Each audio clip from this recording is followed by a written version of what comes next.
माणसाने माणसाशी माणसा सम वागणे. हीच आमुची प्रार्थना, हेच आमुचे मागणे. नमस्कार विद्यार्थी मित्रांनो, आज आपण पाहणार आहोत सराव संच 1.3 त्यामधील उदाहरण क्रमांक 1. बघा, उदाहरण असे आहे. आकृतीमध्ये शेजारी आकृती दिली आहे. आकृतीमध्ये कोन ABC बरोबर 75 अंश, कोन EDC बरोबर 75 अंश, तर कोणते दोन त्रिकोण कोणत्या कसोटीनुसार समरूप आहेत, त्यांची समरूपता योग्य एकास एक संगतीत लिहा. आता आपण आकृतीबरोबर प्रश्नाची तुलना करूया. काय म्हटले बघा, आकृतीमध्ये कोन ABC म्हणजे या ठिकाणी कोन B दिसतो आहे, तो 75 अंशाचा आहे. कोन CDE हा सुद्धा 75 अंशाचा दिला आहे. आणि मग आपल्याला काय सांगितलं आहे, दोन कोणांची मापे दिली आहेत 75 अंश, आणि सांगितलं आहे, विचारलंय म्हणजे दोन त्रिकोण कोणत्या कसोटीनुसार समरूप आहेत. म्हणजे आपल्याला या ठिकाणी त्रिकोण CDE दिसतो आहे आणि दुसरा आहे त्रिकोण ABC. हे दोन त्रिकोण कोणत्या कसोटीनुसार समरूप आहेत आणि एकास एक संगती कोणती झाली आहे ते आपल्याला सांगायचं आहे. ठीक आहे, आता आपण काय करूया, ह्या प्रश्नाचं उत्तर देऊया. पहिल्यांदा आपण काय करू, आकृतीवरून काय काय माहिती दिली आहे ती नीट बघूया आणि आपल्या उत्तरामध्ये लिहूया.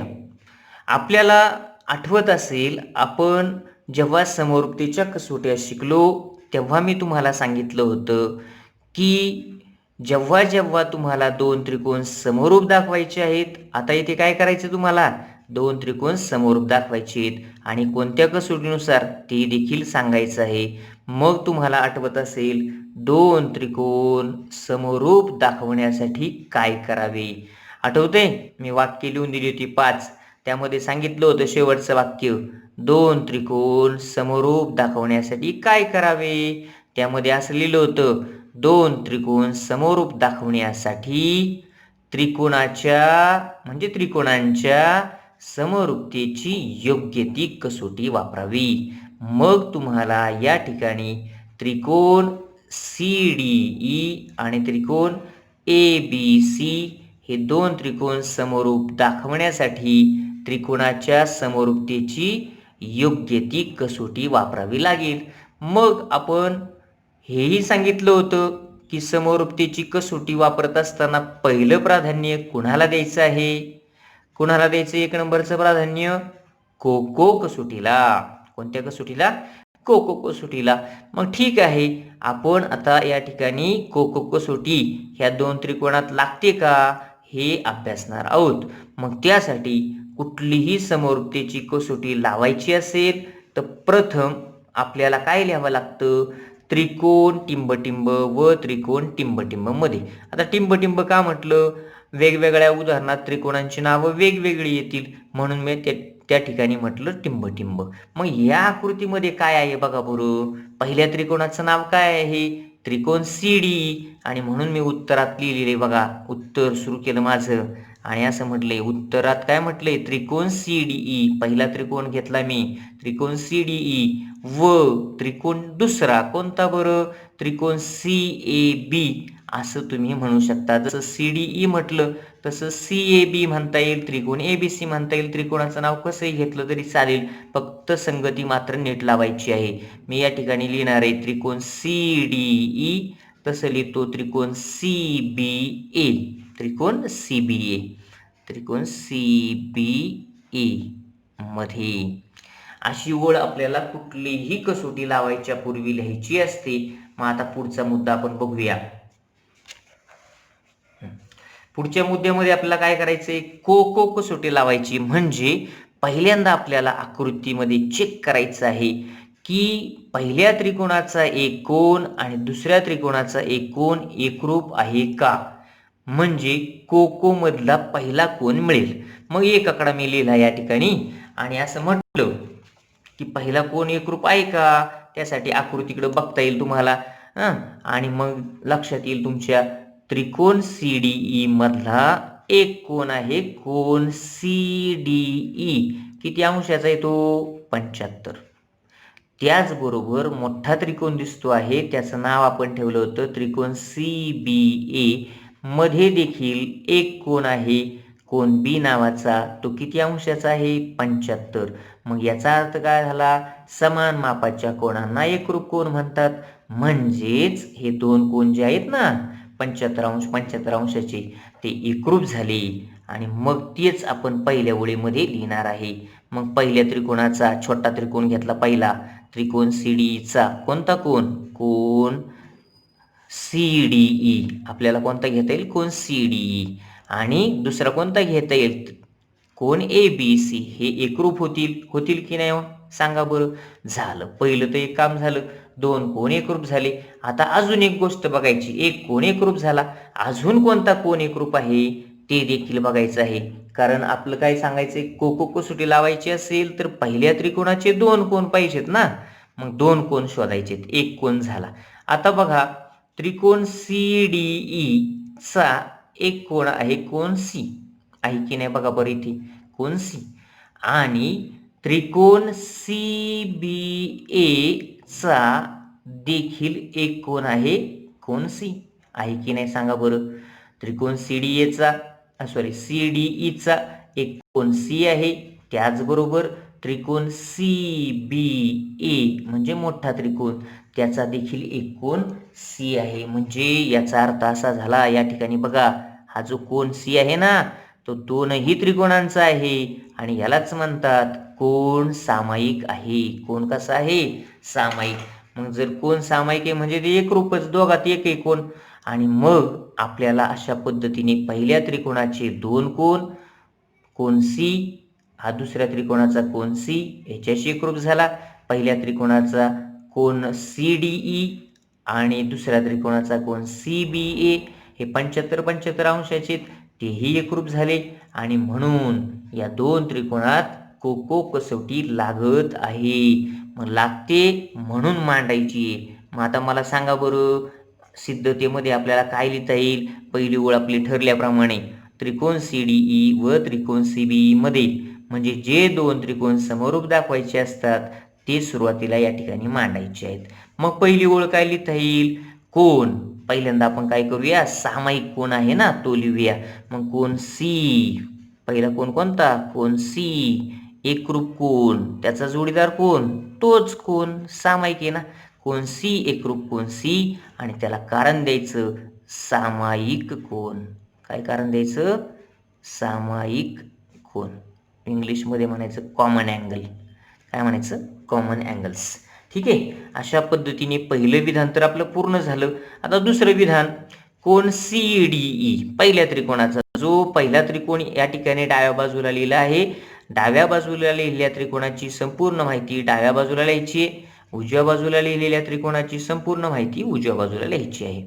मग पहिल्या त्रिकोणामध्ये म्हणजे त्रिकोण CDE मध्ये कोणता कोन 75चा आहे, कोन CDE. आणि म्हणून मी इथे लिहून ठेवलाय बघा, कोन CDE एकरूप कोणाशी एकरूप येतो, कोन BC. कोन B म्हणजे तीन अक्षरी नाव काय होईल, कोन CBA. आणि मग इथे लिहा कोन CBA. आणि कारण येईल त्याला, काय कारण, प्रत्येक जण किती अंशाचा आहे, प्रत्येकी 75 अंश. अशा पद्धतीने तुम्हाला कारण देता येईल, प्रत्येक जण 75 अंशाचा आहे. समजलं. आणि मग यावरून काय समजलं, दोन त्रिकोणांमध्ये आपल्याला पहिल्या त्रिकोणाचे दोन कोन हे दुसऱ्या त्रिकोणाच्या दोन संगत कोणांशी एकरूप असतील तर ते दोन त्रिकोण समरूप असतात. आणि म्हणून या ठिकाणी म्हणून लिहिले तिसऱ्या विधानात, म्हणून त्रिकोण CDE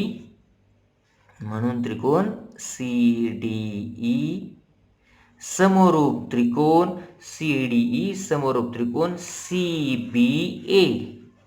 काय लिहिलं, CBA. आणि ह्याला कारण येईल कोको कसोटी. कोणत्या कसोटीनुसार समरूप झाले?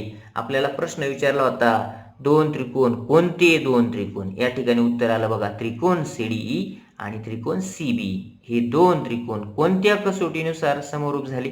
कोको कसोटीनुसार, म्हणजे अँगल टेस्टनुसार. ठीक आहे, प्रत्येकी 75 अंशाला म्हणायचं इच ऑफ 75 डिग्री. ठीक आहे, अशा पद्धतीने तुम्हाला समजलं असेल कोणते दोन त्रिकोण समरूप झाले, कळलं का? कोणत्या कसोटीनुसार. आणि एक शेवटचा प्रश्न होता, त्यांची समरूपता योग्य एकास एक संगतीत लिहा. म्हणजे शिरोबिंदूंची संगती कोणती लावली ते एक गोष्ट आपल्याला समजून घ्यायची आहे. शिरोबिंदूची संगती कशी लावायची आता मी सांगतो तुम्हाला. या ठिकाणी आपण जेव्हा इथं समरूप लिहिले ना, तेव्हा तुम्हाला एक गोष्ट आधीच लक्षात घ्यायची असते. काय घ्यायची बघा, कोन सी हा कोन सी काय आहे, एकरूप आहे. मग काय करा, जर पहिल्या त्रिकोणाचा सी हा शिरोबिंदू, पहिल्या त्रिकोणाचं नाव लिहिताना 3 जागा आहेत बघा, पहिला अक्षर, दुसरा अक्षर, तिसरा अक्षर. पहिल्या ठिकाणी जर सी हे अक्षर लिहिलं तर दुसऱ्या त्रिकोणात देखील तेच अक्षर, म्हणजे त्या कोन सीशी एकरूप असणारा कोन पहिल्या जागी यायला पाहिजे. मग कोन सी एकरूप कोन सी आहे की नाही, म्हणून मी काय केलं, त्रिकोण सीडीई मध्ये पहिला अक्षर म्हणजे पहिला कोन सी घेतला, दुसऱ्या त्रिकोणात देखील पहिला कोन सी घेतला आहे. म्हणजे याला म्हणतात संगती लावणे. आणि मग आपण इथे म्हणू शकतो ना, सी हा शिरोबिंदू सी या शिरोबिंदूशी एकास एक संगतीत होणार आहे. दुसरी गोष्ट बघा आता, कोन सीडीई म्हणजे ऍक्च्युअल कोणता कोन झाला रे, कोणता शिरोबिंदू, डी. डी हा शिरोबिंदू आपण 2 नंबरला लिहिला. किती नंबरला लिहिला, 2 नंबरला. म्हणजे कोन सीडीई 2 नंबरला आहे, तर त्याचा संगत कोन, त्याच्याशी एकरूप असणारा कोन सीबीए म्हणजे कोणता शिरोबिंदू आला, बी. बी हे अक्षर 2 नंबरला घेतलं पाहिजे. ठीक आहे. आणि मग याचा अर्थ असा झाला, कोन सी, आता इथे कोण नाही लिहिला पण शिरोबिंदूची संगती सांगतोय आणि कोणानुसार असते, कोणानुसार संगती ठरली आहे. कोन सी एकरूप कोन सी होता, दोघेही 1 नंबरला लिहिले आहेत. कोन डी म्हणजे कोन सीडीई एकरूप कोन बी म्हणजे कोन सीबीए यांची 2 नंबरला संगती लिहिली. म्हणजे डी बिंदूशी, डी या शिरोबिंदूशी बी हा शिरोबिंदू संगत आहे. आणि मग एकच उरला त्रिकोण सीडीई, म्हणजे कोणता शिरोबिंदू उरला रे, ई. ईची संगती ऑटोमॅटिक तयार झाली पाहिजे. आणि दुसरा त्रिकोण एबीसी, त्यातला बी सी गेला, राहिला कोण, ए. आणि याच संगतीनुसार बघा, सीडीई संगत सीबीए या एकास एक संगतीनुसार हे 2 त्रिकोण समरूप आहेत. म्हणजे सीडीई याला म्हणतात संगत, काय म्हणायचं, संगत. सीबीए नुसार ते समरूप आहेत, नुसार समरूप आहेत, पायंत पुढे लिहा, समरूप आहेत. अशा पद्धतीने 2 त्रिकोण कोणत्या कसोटीनुसार, कोको कसोटीनुसार शिरोबिंदूची संगती सुद्धा लिहिली आहे, समरूप आहेत. अशा पद्धतीने पहिलं उदाहरण आपलं ओके झालं. ठीक आहे, आता पाहूया उदाहरण क्रमांक 4. उदाहरण बघा, त्रिकोण एबीसी मध्ये एपी लंब बीसी. त्रिकोण एबीसी बघूया. त्रिकोण एबीसी मध्ये एपी हा बीसी ला लंब आहे. पुढे काय म्हटले, बीक्यू, रेख बीक्यू दिसतो आहे, रेख बीक्यू लंब एसी, बाजू एसी ला लंब आहे. त्याचबरोबर बी डॅश सी म्हणजे पी हा बिंदू बी आणि सी च्या दरम्यान आहे, क्यू हा बिंदू ए आणि सी च्या दरम्यान आहे. मग हे काय होईल रे, आपलं उदाहरणाचं काय होणार आहे, हे पक्ष. हेच आपल्याला या ठिकाणी पक्ष लिहायचं आहे. बघा मी पक्ष लिहून ठेवला आहे. त्रिकोण एबीसी मध्ये एपी लंब बीसी, बीक्यू लंब एसी, त्याचबरोबर B dash P dash C आणि A dash Q dash C. अशा पद्धतीने आपलं पक्ष लिहून झालं. त्याचबरोबर साध्य काय आहे ते पुढे बघता येईल आपल्याला. तरच्या पुढच्या भागाला काय म्हणतात, साध्य. काय म्हटले, त्रिकोण सीपीए समरूप त्रिकोण सी क्यू बी दाखवा. म्हणजे आपल्याला 2 त्रिकोण समरूप दाखवायचे आहेत.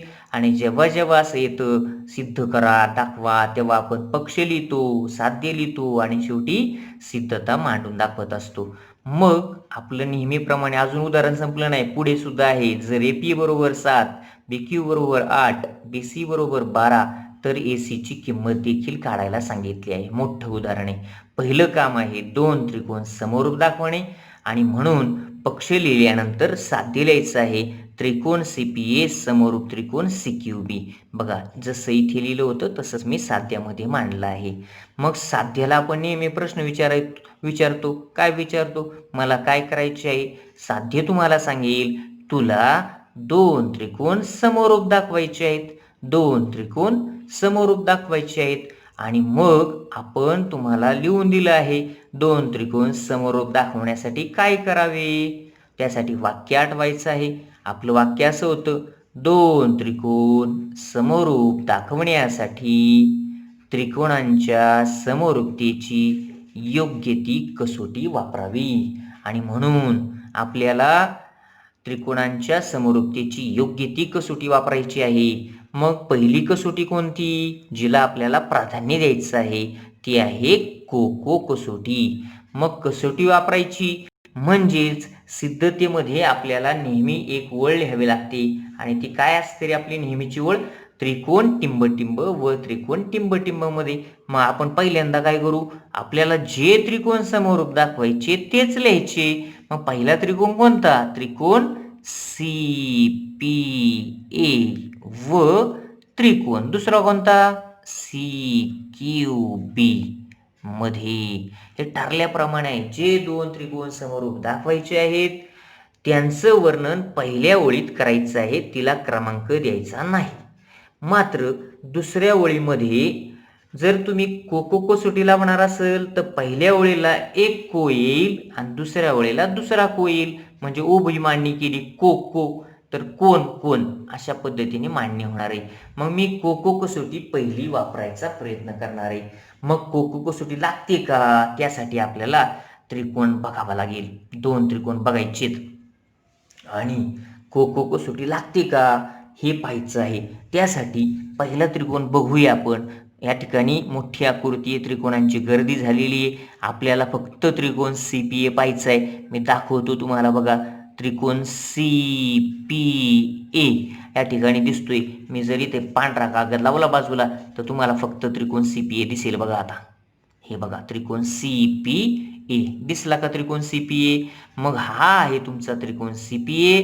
याच्यामधले 2 कोण हे दुसरा त्रिकोण आहे CQB, त्याच्या 2 संगत कोणांशी एकरूप दाखवायचे. आता तुम्हाला त्रिकोण CQB दाखवतो. बघा CQB, आता CQB दिसेल तुम्हाला या ठिकाणी. बघा त्रिकोण CQB. मग ह्या 2 त्रिकोणांचे एक वैशिष्ट्य तुमच्या लक्षात आलं असेल. कोको कसोटी दाखवत असताना आपल्याला कोण एकरूप दाखवायचे असतात. मग काय दिसलं रे तुम्हाला, महत्वाची गोष्ट, त्रिकोण CQBचा कोण Q आणि त्रिकोण CPAचा कोण P कसे आहेत, प्रत्येकी 90 अंशाचे आहेत, म्हणजे काटकोन आहेत. आणि मग झालं की नाही काम, एक पहिलं एक कोण तर एकरूप झाला, कारण का दोघेही 90 अंशाचे आहेत की नाही सांगा. आणि तुम्हाला एक गंमत सांगतो, कोको कसोटी लावत असताना नेहमी साधारणपणे काय होतं माहिती का, एखादा कोण सामायिक असतो, एखादा कोण सामायिक असतो, एखादा कोण काटकोन असतो. जर असं नाही झालं ना तर तिसरी गोष्ट घडू शकते. एक कोण सामायिक आहे का बघा, नसेल तर एखादा कोण काटकोन आहे का ते बघा, नसेल तर एखादा कोण विरुद्ध कोण आहे का बघा. आणि मग अशा पद्धतीने तुम्ही जर चेक करायला शिकला ना तर तुम्हाला आरामशीर कोको कसोटी लावता येईल. मग बघू आपण, एक कोण काटकोन झाला, एक जोडी मिळाली आपल्याला एकरूपतेची. आता काय पाहायचं आहे, त्रिकोण CPA, त्रिकोण CPA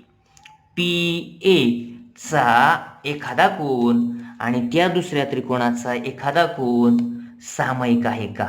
नावावरूनच कळतं बघा, CPA आणि CQB याच्यामध्ये एक साधी सोपी गंमत आहे. काय गंमत आहे, एक अक्षर डबल आले बघा, ह्याही त्रिकोणाचे आणि त्याही त्रिकोणाचे. याच्यावरून दिसून येईल तुम्हाला की एक कोण सामायिक आहे. बघा मी वाचून दाखवतो, त्रिकोण CPA. मग मी इथे पेन एकदा टेकावला होता CPA. आता माझा पेन कुठे पुन्हा टेकतोय दुसऱ्या त्रिकोणाचं वाचन करताना बघा तुम्ही. दुसरा त्रिकोण आहे त्रिकोण CQB. कुठे टेकलं रे माझं पेनाचं टोक? Double C बिंदूपाशी टेकलं. आणि याचाच अर्थ असा होतो की दोन्ही त्रिकोणांचा कोण C हा सामायिक कोण आहे. कोणता आहे? सामायिक कोण. आणि मग आपण सिद्धतेमध्ये हेच मांडणार आहे. दोन्ही त्रिकोणाचा विचार करून पहिला कोण C. बघा कोण C हा सामायिक आहे म्हणून सिद्धतेमध्ये लिहायचे त्रिकोण CPA व त्रिकोण CQB मध्ये एक आकडा कोण C, एकरूप कोण C. आणि कारण काय द्यायचं आहे? सामायिक कोण म्हणजेच कॉमन अँगल. सामायिक कोण. अशा पद्धतीने पहिलं विधान पूर्ण झालं. दुसरा मधली दुसरा आपल्याला वापरायचा आता कोण. तसेच दुसरा एक कोण एकरूप होता. मी सांगितलं नाही का एक कोण काटकोन आहे. कोणता रे? पहिल्या त्रिकोणाचा कोण CPA. या त्रिकोणाचा कोण कोणता? कोण CPA.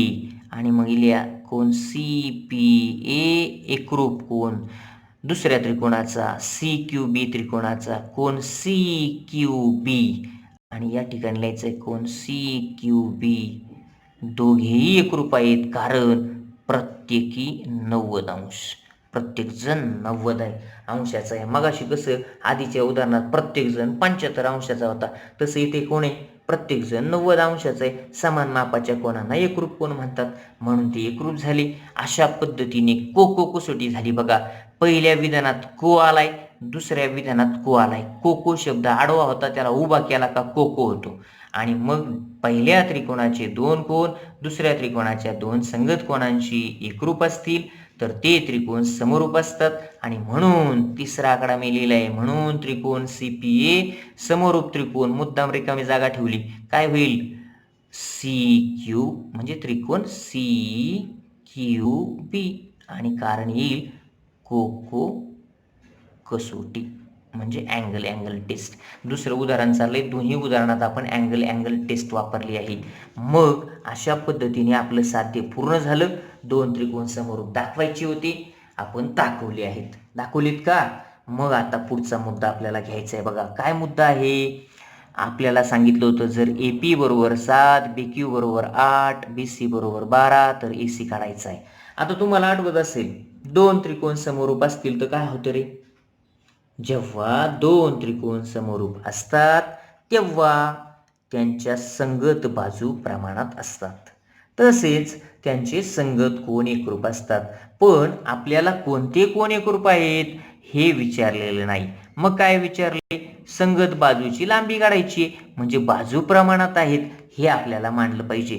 तिसऱ्या विधानात आपण असं लिहिलं होतं त्रिकोण CPA समरूप त्रिकोण CQB. आणि म्हणून काय बाजू प्रमाणात होणार. कोणत्या बाजू? शिकवलं होतं मी CP भागिले CQ म्हणजे पहिली दोन अक्षर भागिले दुसऱ्या त्रिकोणाची देखील पहिली दोन अक्षर CP भागिले CQ. पण मी या ठिकाणी CP भागिले CQ लिहिणार नाही कारण मला CP आणि CQ ची किंमत दिलेली सुद्धा नाही आणि काढायची सुद्धा नाही म्हणून मी त्यांना लिहिणार नाही. मग त्याच्या पुढे बघू दुसरी दोन अक्षर PA म्हणजे काय रे? AP भागिले दुसऱ्या त्रिकोणाची दुसरी दोन अक्षर QB म्हणजेच BQ. म्हणजे पहिलं विधान मिळालं बघा मला AP भागिले BQ बरोबर. आता पहिलं आणि तिसरं अक्षर CA म्हणजेच काय? AC भागिले पहिलं आणि तिसरं अक्षर CB म्हणता येईल किंवा BC म्हणता येईल BC. आणि हे का? त्याचं कारण आहे. काय कारण? जेव्हा दोन त्रिकोण समरूप असतात तेव्हा त्यांच्या संगत बाजू प्रमाणात असतात. तीन बाजू प्रमाणात झाल्या पण एकीची गरज नाही म्हणून लिहिले नाही. आणि कारण दिले समरूप त्रिकोणांच्या संगत भुजा. समजलं इथपर्यंत? आता फक्त आपल्याला काय करायचे माहिती का? आपल्याला दिलेल्या बाजूंच्या किमती लिहायच्या आहेत आणि दिलेल्या बाजूंच्या किमती लिहायच्यात आणि ज्या किमती काढायच्यात त्या आपण लिहिणार आहे त्या ठिकाणी. बघा AP छेद BQ दिसते का? AP ची किंमत किती आहे सांगा बरं इथं? 7. मग AP च्या जागी लिहिलं 7 भागिले BQ ची किंमत किती आहे बघा? 8. मग BQ ची किंमत 8. अशा पद्धतीने अंश छेद झाला बरोबर चिन्ह. AC ची किंमत किती आहे बघा? AC तर काढायचं आहे मग एसीचं लिहा भागिले बीसीची किंमत किती आहे 12. आणि मग तुम्हाला मी शिकवलं होतं, काय शिकवलं होतं, की जर 2 गुणोत्तर हे समान असतील तर काय होईल, पुढची पायरी तिरकस गुणाकार करावा. 2 गुणोत्तरे समान असतील तर त्यांचा तिरकस गुणाकार समान असतो. आणि म्हणून आपण असं लिहिणार आहे, पहिल्या 1.1 मध्ये वगैरे 1.2 मध्ये बघितलं होतं आपण, 8 गुणिले एसी लिहायचं इकडे. म्हणून 8 गुणिले एसी बरोबर 7 गुणिले 12. कळलं का नाही कळलं? म्हणून म्हणून काय होईल बघा,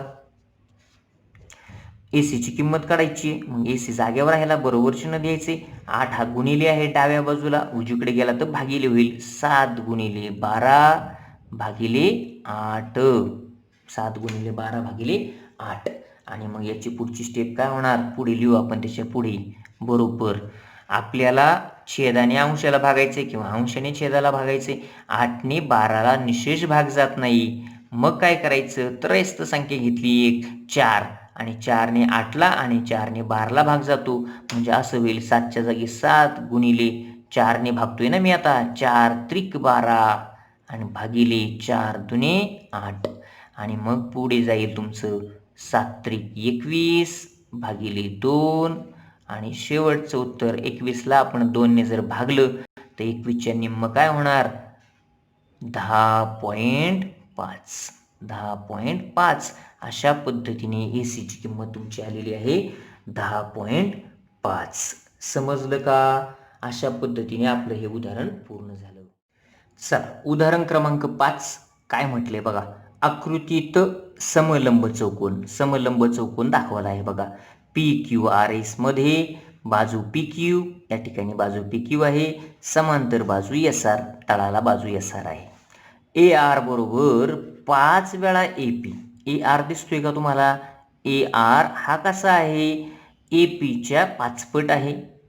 AR हा APच्या 5 पट आहे. AS बघा, AS देखील AQच्या 5 पट आहे. म्हणजे AS बरोबर 5 वेळा AQ. तर सिद्ध करा, काय सिद्ध करा, SR बघून घ्या. SR हा या ठिकाणी SR दिसतोय. SR सुद्धा कुणाच्या 5 पट आहे, PQच्या 5 पट आहे, हे सिद्ध करायचं आहे. अशा पद्धतीने उदाहरण तुम्हाला कळलं का? उदाहरण नीट बघायचं, वाचायचं, समजून घ्यायचं आणि मग आपल्याला सिद्धता करायची आहे. याही उदाहरणामध्ये सिद्ध करा असा शब्द आलाय आणि म्हणून आपल्याला पक्ष मांडलं पाहिजे, साध्य मांडलं पाहिजे आणि सिद्धता मांडली पाहिजे. मग आपण सुरू करूया. मोठं उदाहरण आहे, वेळ लागतोय. ठीक आहे, मग आपल्याला काय करता येईल बरं? उदाहरण पहिले प्रश्न मी लिहायला सुरुवात केली होती, फक्त थोडासा प्रश्न लिहिलाय, समलंब चौकोन वगैरे वगैरे मध्ये प्रश्न लिहायची गरज नाही. आपण आता पक्ष लिहिणार आहे. पुढचा मुद्दा आहे आपला पक्ष. काय लिहायचं आपल्याला? पक्ष. मी या ठिकाणी पक्ष लिहून ठेवले बघा, एकदम सोपे, काही नाही. प्रश्नाचा पूर्वार्ध म्हणजे पक्ष असतं. मग कुठपर्यंत रे? इथपर्यंत पक्ष आहे तुमचं, तेच मी मांडलंय. समलंब चौकोन PQRS मध्ये बाजू PQ समांतर बाजू SR दिला आहे. अजून काय दिले? AR बरोबर 5 AP. बघा, AR बरोबर 5 AP आणि शेवटी लिहिले AS बरोबर 5 AQ. AS बरोबर 5 AQ. पक्ष संपलं. कळलं का पक्ष? मग पुढचा मुद्दा काय आहे? साध्य. तर काय सिद्ध करायला आले? तर सिद्ध करा त्याच्या पुढचा भाग म्हणजे उत्तरार्ध. काय लिहिलंय? SR बरोबर 5 PQ. हे काय आहे आपलं? हे आहे आपलं साध्य. SR बरोबर 5 PQ हे आपलं झालं साध्य. मग आता तुमच्या साध्य लक्षात आलं का? ठीक आहे, मग आपण साध्याला नेहमी प्रश्न विचारतो. काय रे विचारतो? मला काय करायचे? साध्य तुम्हाला सांगेल की SR हा PQच्या 5 पट दाखवा. SR हा PQच्या 5 पट दाखवा. पण आपण असं कधीही साध्य केलेलं नाही.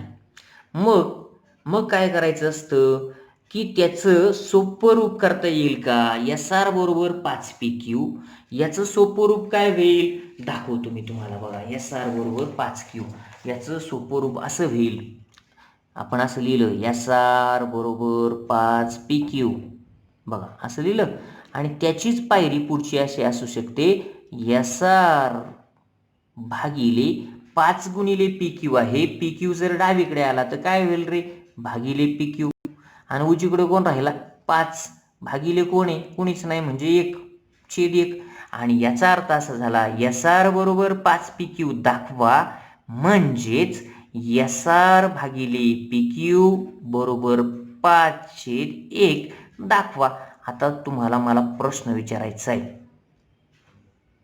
SR भागिले PQ बरोबर 5/1 किंवा नुसतं 5/1 ला काय म्हणतात रे, एक गुणोत्तर. SR भागिले PQ ला काय म्हणतात, एक गुणोत्तर. मध्ये चिन्ह कोणते, समान. म्हणजे याचा अर्थ असा झाला दोन गुणोत्तरे समान दाखवायची आहेत, दोन गुणोत्तरे समान दाखवायची आहेत. किंवा आपण दुसरी एक गोष्ट शिकलो होतो, SR कोण आहे, त्रिकोणाची बाजू आहे. PQ कोण आहे, दुसऱ्या त्रिकोणाची बाजू आहे. मग 5 कोण असेल, पहिल्या त्रिकोणाची बाजू असेल. 1 कोण असेल, दुसऱ्या त्रिकोणाची बाजू असेल, म्हणजे प्रमाणात असणारी बाजू असेल. म्हणजेच काय, या ठिकाणी दोन त्रिकोणांच्या बाजू प्रमाणात दाखवायच्या आहेत. आणि तुम्हाला माहितीच आहे, जर दोन त्रिकोणांच्या संगत बाजू प्रमाणात दाखवायच्या असतील, दोन गुणोत्तरे समान दाखवायचे असतील, तर काय करावे लागते सांगा बरं. बाजू प्रमाणात दाखवण्यासाठी दोन त्रिकोण समरूप दाखवावे लागतात. कसे दाखवावे लागतात, समरूप. आणि म्हणून या उदाहरणामध्ये आपल्याला दोन त्रिकोण समरूप दाखवावे लागतील. मग कोणते, हा प्रश्न तुम्हाला नक्कीच पडेल. आता ह्या विधानाला फार महत्त्व आहे बघा, नीट बघून घ्या. कोणते दोन त्रिकोण समरूप दाखवा लागेल, आकृती न बघता मी तुम्हाला सांगतोय. आता बघा, असे दोन त्रिकोण शोधा की पूर्व पदांमध्ये ज्या बाजू आहे असा एक त्रिकोण पाहिजे. पण तुम्हाला प्रश्न पडेल, SR बाजू आहे पण 5 नावाची बाजू कोणती आपल्याला माहितीच नाही, बरोबर. मग एवढं मात्र नक्की, SR बाजू असणारा एक त्रिकोण पाहिजे आणि PQ बाजू असणारा दुसरा त्रिकोण पाहिजे. असे दोन त्रिकोण समरूप दाखवायचे आहेत. लक्षात आलं, SR आणि PQ. आता आपण आकृतीकडे बघू, SR आणि PQ बाजू असणारे त्रिकोण कोणते. चला, आकृती दिसते तुम्हाला. SR बाजू असणारा एक त्रिकोण पाहिजे. या ठिकाणी बघा SR, आणि मग त्रिकोण तुम्हाला दिसला असेल, त्रिकोण ह्या ठिकाणी खालचा त्रिकोण आहे मोठा बघा, त्रिकोण SAR असं नाव देऊ शकता. कोणी म्हणेल त्रिकोण ASR, नाव कसंही देता येतं, ठीक आहे. आपण बघितला त्रिकोण SAR दिसला का, हा खालच्या बाजूचा त्रिकोण थोडासा रंगवतो याला बघा, त्रिकोण SAR. हा एक त्रिकोण झाला आपला SR बाजू असणारा. आणि दुसरा कोणता, PQ बाजू असणारा, वरच्या बाजूला आहे. हे इथे PQ बाजू असणारा त्रिकोण आहे, दिसला का. अशा पद्धतीने हे दोन त्रिकोण आपल्याला समरूप दाखवायचे आहेत. कळलं का, दोन त्रिकोण समरूप का दाखवायचे आहेत, कारण बाजू प्रमाणात दाखवायचे आहेत. बाजू प्रमाणात का दाखवायचे आहेत, SR बरोबर 5PQ दाखवायचं आहे, त्याकरता सगळं चाललंय उलट उलट उलट. मग आता दोन त्रिकोण समरूप दाखवायचे का. मग तुम्हाला तर माहिती, दोन त्रिकोण समरूप दाखवायचे असतील तर काय करावं लागेल, त्रिकोणांच्या समरूपतेची योग्य ती कसोटी लावायला लागेल. आणि मग आपलं ठरलं होतं की नाही, कोणत्या कसोटीला प्राधान्य द्यायचं, कोको. पण या ठिकाणी आपल्याला वेळ नाही म्हणून पटकन सांगतो, कोको कसोटी लागत नाहीये. मग दुसरी कसोटीचा प्रयत्न करणार आहे. मग दुसरा नंबर कोणाचा येतो रे, बाकोबा कसोटी. आपण बाकोबा कसोटी लागते का ते पाहूया, ठीक आहे. मग आता आपण काय करू, पक्षापासून सुरुवात करूया. पक्ष आपल्याला काय दिलं होतं बघा, एकदम सोपं, AR बरोबर 5AP. तेच मी या ठिकाणी लिहिणार आहे बघा, AR बरोबर 5AP. मग AR बरोबर 5APचं सोपा अर्थ काय होतो, खालच्या वेळेला मी लगेच लिहिले बघा. म्हणून AR भागिले AP हा उजवीकडे गुणिले होता, डावीकडे आला भागिले झाला. AR भागिले AP बरोबर उजवीकडे कोण राहिलं रे, 5 कुणीच नाही म्हणजे 1. एकदम सोपे. पक्ष होतं AR बरोबर 5AP, हे पक्ष होतं, त्याच्यामध्ये मी फक्त पक्षांतर केले आणि एक सोपं रूप मिळवले, AR भागिले AP बरोबर 5/1 एवढंच केलं आहे. आता पुढे बघा, त्याचप्रमाणे तसेच अजून एक गोष्ट दिली होती आपल्याला पक्षामध्ये बघा, AS बरोबर 5AQ. मग मी तेच लिहिलं आहे. तसेच AS बरोबर 5AQ यालाही कारण आपल्याला लिहिता येईल, कारण देता येईल पक्ष गिवन, ठीक आहे. आणि चौथा आकडा आपल्याला मिळणार आहे तिसऱ्यावरून चौथा, म्हणून पक्षांतर करणार पुन्हा एकदा मी. AS भागिले उजवीकडचा AQ डावीकडे आला, तो भागिले झाला कारण इथे गुणिले होता. मग AS भागिले AQ बरोबर पुन्हा एकदा 5 कुणीच नाही म्हणजे कोण राहिलं, 1. अशा पद्धतीने आपल्याला विधान नंबर 2 आणि विधान नंबर 4 मिळाले का? याचं उजवी बाजू तुम्हाला निरीक्षण करायची. बघा, विधान नंबर 2 आणि विधान नंबर 4 ची उजवी बाजू 5/1 आहे, म्हणजे सारखी आहे, म्हणून डावी बाजू सारखी झाली. आणि तेच मी 5व्या विधानात लिहितोय, म्हणून AR भागिले AP बरोबर AS भागिले AQ. आणि ते लिहायचे तुम्हाला AS भागिले AQ. आणि कशावरून रे? विधान नंबर 2 व विधान नंबर 4 वरून. From sentence 2 and 4. 5वं विधान आपल्याला मिळालं की नाही मिळालं? मग अशा पद्धतीने 5व्या विधानाचा एक अर्थ आहे. काय अर्थ आहे बघा बरं. AR कोण आहे रे? पहिल्या त्रिकोणाची बाजू आहे. AS कोण आहे? पहिल्या त्रिकोणाची बाजू आहे. AP कोण आहे? आणि AQ कोण आहे? दुसऱ्या त्रिकोणाची संगत बाजू आहे. लक्षात घ्या आकृती बघून. मग आपल्याला यावरून काय समजलं? पहिल्या त्रिकोणाच्या 2 बाजू ह्या दुसऱ्या त्रिकोणाच्या 2 संगत बाजूंशी प्रमाणात आहेत. आणि मग हेच काय असतं रे? बाकोबा कसोटीची पूर्वतयारी आहे. हे काय आहे? बाकोबा कसोटीची पूर्वतयारी. म्हणजे तुमच्या लक्षात आलं असेल की या उदाहरणामध्ये बाकोबा कसोटी लागू शकते. चला, मग आता आपल्याला त्रिकोण ASR आणि त्रिकोण AQP यामध्ये बाकोबा कसोटी लावायची असं आपलं ठरलं. मग बाकोबा कसोटी लावायची म्हणून काय व्हायला लागतं रे? पहिल्या त्रिकोणाच्या 2 बाजू दुसऱ्या त्रिकोणाच्या 2 संगत बाजूंशी प्रमाणात व्हायला पाहिजे. आपण आधीच्या विधानामध्ये हे करून घेतलं आहे, बाजू प्रमाणात झाल्या आहेत. मग अजून काय लागतं बाकोबा कसोटीला? पहिल्या त्रिकोणाचा एक कोण हा दुसऱ्या त्रिकोणाच्या संगत कोणाशी एकरूप पाहिजे. पण कोणता? ज्या बाजू प्रमाणात झाल्या आहेत. कोणत्या बाजू प्रमाणात झाल्यात बघा बरं. हे बघा, पहिल्या त्रिकोणाची बाजू आहे AR आणि दुसरी बाजू काय आहे? AS. AR आणि AS. मग बघून घ्या बरं, AR आणि दुसरी बाजू AS यांच्यामधला कोण कोणता? कोण A. मग आता कोण A ला 4 प्रकारे वाचता येईल, पण आपल्याला असं 3 अक्षरी नाव घेता येईल. कोण A म्हणजे नेमका कोणता? कोण SAR म्हणजे इथला खालचा कोण. कळला का? आणि वरच्या त्रिकोणाच्या कोणत्या बाजू प्रमाणात आहेत? AP आणि AQ. AP आणि AQ इथे दिसते बघा, AP आणि AQ. ही बघा, AP आणि AQ यांच्यामधला कोणता कोण आहे रे? कोण PAQ. हे 2 कोण दिसत आहेत का? 2 कोण हे एकरूप व्हायला पाहिजे. तुम्हाला आठवत असेल, प्रकार ओळखता येतो का बघा? वरचा कोण खालचा कोण, वरचा कोण खालचा कोण. कोणत्या प्रकारचे? विरुद्ध कोण आहेत. कोणत्या प्रकारचे? विरुद्ध कोण. आणि तुम्हाला माहितीच आहे विरुद्ध कोण एकरूप असतात. आणि म्हणून बघा, पहिल्या त्रिकोणाच्या 2 बाजू ह्या दुसऱ्या त्रिकोणाच्या 2 बाजूंशी प्रमाणात आहेत का? आहेत. आणि त्यांनी समाविष्ट केलेले कोण विरुद्ध कोण आहेत? ते एकरूप आहेत का? आहेत. आणि म्हणून बाकोबा कसोटी लागू पडते. आणि मग आपल्याला हे 2 त्रिकोण समरूप दाखवता येतील. कोणत्या कसोटीने? बाकोबा. आता आपण पटापटा लिहून टाकूया. काय बघा, एक आकडा. नेहमीप्रमाणे आपल्याला जे 2 त्रिकोण समरूप दाखवायचे त्यांची माहिती लिहावी लागते. आणि म्हणून मी इथे लिहिले. आता त्रिकोण ASR व त्रिकोण AQP मध्ये जे 2 त्रिकोण ठरले होते ते घेतले आहेत. एक आकडा. काय आकडा? त्रिकोण ASR च्या कोणत्या बाजू प्रमाणात होणार आहेत? AR आणि AS. मग विधान नंबर 5 वापरतो आणि जसेच्या तसं लिहितोय बघा. विधान नंबर 5, AR भागिले AP बरोबर AS भागिले AQ. बाजू प्रमाणात आहे. कशावरून? कारण द्या नाही तर विधान नंबर 5. विधान 5 वरून. समजलं का तुम्हाला? विधान 5 वरून हे विधान लिहिलेले. AR भागिले AP बरोबर AS भागिले AQ बाजू प्रमाणात आहेत. आणि त्यांनी समाविष्ट केलेला कोण? बघा, AR आणि AS यांनी समाविष्ट केलेला कोण?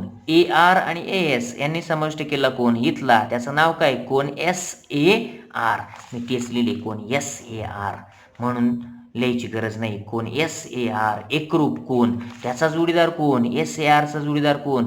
कोण QAP. दुसरं विधान काय होईल? कोण SAR. कोण SAR एकरूप कोण QAP. QAP. कारण काय द्यायचं? विरुद्ध कोण, अपोजिट अँगल्स.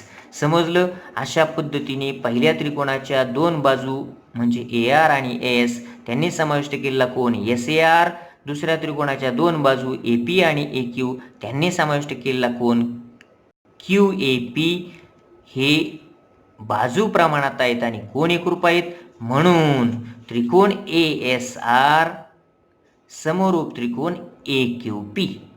समजलं? आता दोन त्रिकोण समरूप दाखवताना मात्र मी संगती जुळवली आहे. बघा, तुम्हाला आठवत असेल कोन A हा शिरोबिंदू पाशी कोन झालेला होता, इथे सुद्धा विरुद्ध कोन A पाशी झालेला आहे. मग A हे अक्षर मी बरोबर त्रिकोणांची संगती लावताना 1 नंबरला घेतले. बघा, पहिल्या त्रिकोणाची सुरुवात A ने झाली, दुसऱ्याची सुरुवात सुद्धा A ने केली, कारण A पाशी विरुद्ध कोन होती, म्हणजे संगती जुळवायचा प्रयत्न केला आहे.